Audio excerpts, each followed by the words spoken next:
And hello guys, once again, welcome back muli sa ating YouTube channel. Ito po inyong host na si Chloe TV, muling magbibigay ng panibagong reaction video sa ating Jomcar ngayon.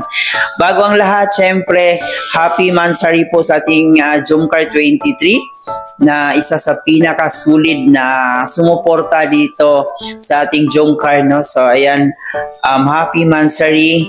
And meron din po tayong nakita guys sa post sa Instagram ni Carla Bells, kung saan may post siya doon, kasama niya yung agum niya, at sabi niya dito, naka-caption dito is, I miss you na daw yung handsome chubby niya, ha?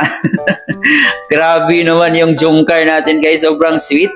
At yun na nga po guys, sa kasalukuyan kasi nandun pa si Papa Jom sa Naga, may importante pang inasikaso, kaya hindi pa siya makakauwi dito sa Daet. At sabi niya dito ay syempre miss na miss na niya yung Daet. Pero alam natin guys kung sino talaga yung nami-miss niya dito. So alam naman natin kung sino talaga yung nami-miss niya dito sa Daet. So yun na nga, sabi niya dito sa kanyang live ay gustong-gusto na niyang umuwi ng Daet. So mamaya ng konti ay atin pong panonoodin at bibigyan ng reaction yung kanyang live. Pero bago ang lahat, please don't forget to subscribe sa ating channel, paki-like and share ng ating video para i-recommend pa tayo ni YouTube. At higit sa lahat, palagi nating suportahan ang nag-iisang ama ng Kalingap na si Kuya Bal Santos Matubang at Edna Vlog in Kalingap Rab. Suportahan din po natin ang ating Q-Boys, Kalingap Partners, mga charity vloggers sa Pilipinas na tumutulong sa ating mga kababayan. Huwag natin kalimutan at ang aking mga kasamang Kalingap reactors guys, Team Bios, Karepa, lahat pa ng legit Kalingap reactors na gumagawa po ng content ay syempre huwag natin kalimutan. So let's go guys, panoorin na muna natin itong video na to, tsaka tayo magbigay ng ating opinion o reaction patungkol dito. Hello po, CJ Rivera. Kumusta po pa Joms? How's your day alone without your agum? Long time no see. Hello po, Mama Rosario sa Bidria. Yes po. Actually po guys, nakaka-miss na din po sa diet actually. Pero, kailangan po muna nating mag-stay po muna for a few days pa. Or baka nga bahala na guys. O po, inano po natin yung ating pong pabahay. Para if ever po, makalipat na din po sila na Jenny Rose. Very, very soon. So, konting-konti na lang po yun. Actually, kaligbayo ng Europe, share po sa inyo. Ano po ba? Tawag niyan.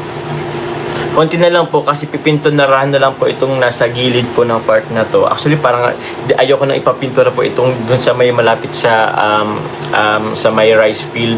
Parang di ko na ipapapinturahan. Okay lang po ba yun? Tapos, ano pa po ba? Gamit. Mag-ano po ako guys ng gamit. Bibili pa ako guys bukas ng gamit at bibili rin ako ng floor mat po. Thank you kay Tita Julie Santos din. Kay Tita Lita Pin, shoutout po sa inyo. At ano pa ba ang gagawin ko? Yun pa. Tapos kukulayan ko pa yun ng pinturang. Actually guys, I decided po na color orange na lang po yung itatawag niyan. Papapintura po natin dun. Ano lang naman, konti lang naman para mayroon siyang buhay ng konti. May buhay ng konti. Hello po Merly Ibale, shoutout po sa inyo. Nagpunta na si Kuya Bal sa Masbate, baka wala siya sa ribbon cutting mo. Meron kayo ganap sa September 28 sa Velvet Box. Okay po. Ano ko po na okay lang po kahit hindi po muna ribbon cutting po this week. Kahit next week na lang po yung ribbon cutting. Importante po andun po sila Kuya Bal. At syempre ano po rin ni Kuya Bal, tawag niyan. Okay lang, kumbaga mag-adjust po tayo ng date. Basta andyan po si Kuya Bal. Kasi, ano po yan natin, share po, parang share natin yan sa pabahay niya po mga Kalingap. So, ano ko po yan, hindi lang po yan sa akin, pati lang kay Kuya Bal, syempre, sa buong team Kalingap. Ma'am si Ernst TV, shoutout po sa lahat ng nandito. Lakas mo talaga kay God, dami blessings, tapos na ang pabahay. Yes po Ma'am si Ernst, salamat po sa inyo sa lahat. Sa ano din naman po yan sa ano po ng mga sponsors din, supporters. Kung 2 weeks Kuya Bal, edi next month na po tayo magpa ribbon cutting, or kaya kung pwede rin po si Kalingap Parab Kung gusto po ni Kalinga Prab, okay din naman po. Pero mas gusto ko sanang andyan po si Kuya Bal, siyempre. At siya yung kumbaga, siya yung ama ng Kalingap din talaga. So maganda po na niya rin po yung pabahay natin. Ulitin ko po, pabahay natin po yan, hindi yan pabahay ko po. Kasi hindi lang naman po ako dyan nagpabahay. Salamat po sa lahat ng nag-sponsor din, nag-support sa lahat. Actually, kahit po kayo sa mga nagmamarathon, kasama kayo dyan po. Tita Rose Mariquetti Delia, shoutout po, Jomcar 20. So yun na nga po guys, no, ang short video clip na nakuha po natin sa kanyang live. So sabi niya dito guys, ay miss na daw niya umuwi ng Daet. Pero sa ngayon kasi ay may importante pa siyang inasikaso doon sa Naga. At gusto rin niyang tapusin yung pabahay niya dito kay Ate Generous.